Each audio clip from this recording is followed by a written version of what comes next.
నమస్తే, welcome to Y news. The news sponsored by Vaira family restaurant, national highway, Tetagunta. నోరూరించే వంటకాలు, అసలైన మసాలా దమ్ముతో అదిరిపోయే నాన్ వెజ్ రుచులు మీకోసం. విచ్చేయండి Vaira family restaurant, national highway, Tetagunta, Tuni మండలం, కాకినాడ జిల్లా. అనకాపల్లి జిల్లా సమతామూర్తి భాగవత్ రామానుజుల వారి తిరి నక్షత్రం 1009 జయంతి వేడుకలు తొండ గీతాంజలి నారాయణమూర్తి ఆధ్వర్యంలో ఘనంగా నిర్వహించారు. స్థానిక ఫూల్ బాగ్ రోడ్లోని వారి స్వగృహం దగ్గర నుండి పువ్వులతో అలంకరించిన ప్రత్యేక రథంపై శ్రీ రామానుజుల వారి విగ్రహాన్ని ఏర్పాటు చేసి ప్రత్యేక పూజలు చేసి పురవీధుల గుండా ఊరేగించారు. ఈ ఊరేగింపు పూలబాగు రోడ్ నుండి ప్రారంభమై అగ్మరి చెట్టు నరసింహస్వామి దేవాలయానికి చేరుకుంది. అక్కడ స్వామివారికి ప్రత్యేక పూజలు చేసి వచ్చిన భక్తులకు తీర్థ ప్రసాదాలు అందించారు. ఈ కార్యక్రమంలో తొండ గీతాంజలి నారాయణమూర్తి, శ్రీవారి సేవకురాలు గాలి రాజేశ్వరి, అటుముక్కల ప్రసాద్, రాజ్యలక్ష్మి, సౌజన్య, హైమావతి పాల్గొన్నారు. సమతామూర్తి ఆది గురువులు శ్రీమతి భగవత్ రామానుజుల యొక్క 1009 తిరునక్షత్రం అంటే జయంతి.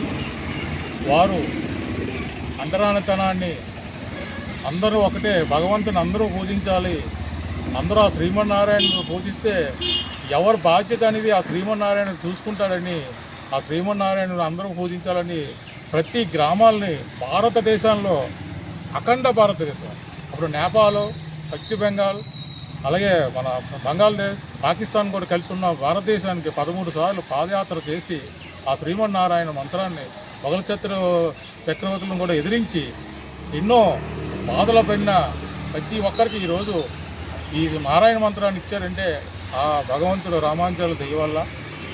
కనుక ఈరోజు ప్రతి సంవత్సరం కూడా ఈ అనకాపల్లిలో శ్రీవారి సేవకులు అలాగే నారాయణ మంత్రం తాలూకాలు అందరం కూడా ఈ శోభాయాత్ర చేయడం జరుగుతుంది. ఈ సంవత్సరం కూడా మరి ఈ కార్యక్రమాన్ని అందరూ కూడా విజయవంతం జరుగుతుంది. ప్రతి ఒక్కరు కూడా ఆ రామానుజ ఆచార్యుల యొక్క సిద్ధాంతాలను కానీ పాల్గొంటే మానవ సమాజం ఏ విధంగా ముందుకెళ్ళాలి, మన జీవితం అంటే ఏంటి, మన వ్యవహారాలు ఏంటి, మన అలవాట్లు ఏంటి, సాంప్రదాయాన్ని, హిందూ మతాన్ని ఎంతో గొప్పగా నిలబడి అలవాటు అవుతారని భావితరాలకు అందజేయాలనే ఈ ప్రయత్నాలకు మేము కూడా ముందుకు ఇంకా ప్రయత్నం చేస్తూ జరుగుతుందని ఈ సందర్భంగా తెలియపరుస్తున్నాను. జై హో రామా. మరి ఈరోజు భగవద్ రామానుజాచార్యులు 1009వ జయంతి వేడుక సందర్భంగా ఒక విషయం చెప్పాలనుకుంటున్నానండి.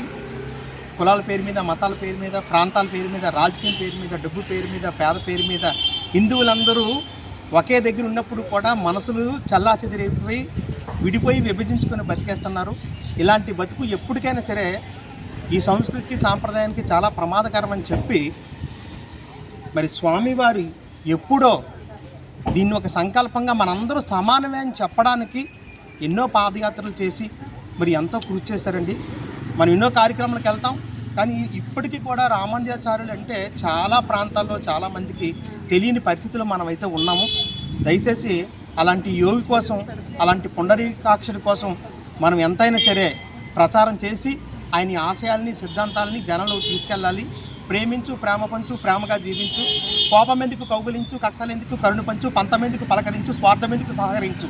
మనందరూ కూడా సమానమే. మన మతాన్ని, మన సంస్కృతాన్ని, మన సాంప్రదాయాల్ని, మన తల్లిదండ్రులని, మన విలువలని, మన బంధాలని కాపాడుకోవాలంటే స్వామివారి దారిలో నడవాలని ప్రతి ఒక్కరిని కోరుకుంటూ జై శ్రీరామ్. ముఖ్యంగా మన సమతామూర్తి తిరునక్షత్రం జయంతి సందర్భంగా అందరికీ ముందుగా శుభాకాంక్షలు. సనాతన ధర్మంలో ఎటువంటి విధంగా మనం గట్టిగా ముందు తరాల్ని అభివృద్ధి చేయాలి అంటే రామానుజాచార్యులే మనకి మార్గదర్శకులు. ఇటువంటి ధార్మికమైనటువంటి గురువులు ఎన్నో రకాలుగా ఎన్నో ఆటుపోట్లు ఎదురు చేసుకుని హిందూతనం గురించి, హిందూ తత్వంలో ఎన్నో బోధలు చేసి సమతావాదుల్ని తయారు చేయాలి అనేటువంటి దృఢ సంకల్పంతో ముందుంచారు. అది కాకుండా ముందు తరాలకి మన యొక్క ధార్మికతను పెంచే దిశగా మనం అలవాటు చేయాలి. ప్రస్తుత సమాజంలో ఎటువంటి విధంగా అంటరానితనం, అస్పృశ్యత అనేటువంటి వాటికి ఎదురీతి ఆయన నడిపించినటువంటి మానవతామూర్తి, సమతామూర్తి. ఈయన యొక్క జన్మదినాన్ని మనం ఒక పండుగలా చేసుకోవాలి. ఈరోజు అనకాపల్లి జిల్లాలో ప్రత్యేకంగా ఈ శోభాయాత్రను నిర్వహించడం అనేటువంటిది ఎందుకోసమంటే ముందు తరాలకి మార్గదర్శకం అవ్వాలని అనేటువంటి ఆశతో ప్రతి వాళ్ళు కూడా ఈ ధార్మికమైనటువంటి అడుగులు వేస్తూ ఈ దిశగా నడిస్తే ధర్మం ఇంకా నిలుస్తుందని, ధర్మో రక్షతి రక్షితః అనేటువంటి నినాదాన్ని మనందరూ కూడా ప్రస్తుత సమాజంలో ప్రతిరోజు చదువుకుంటూ ఉండాలని మనస్ఫూర్తిగా ఆశిస్తూ మరొకసారి అందరికీ శుభాకాంక్షలు తెలుపుతూ జై శ్రీమన్నారాయణ.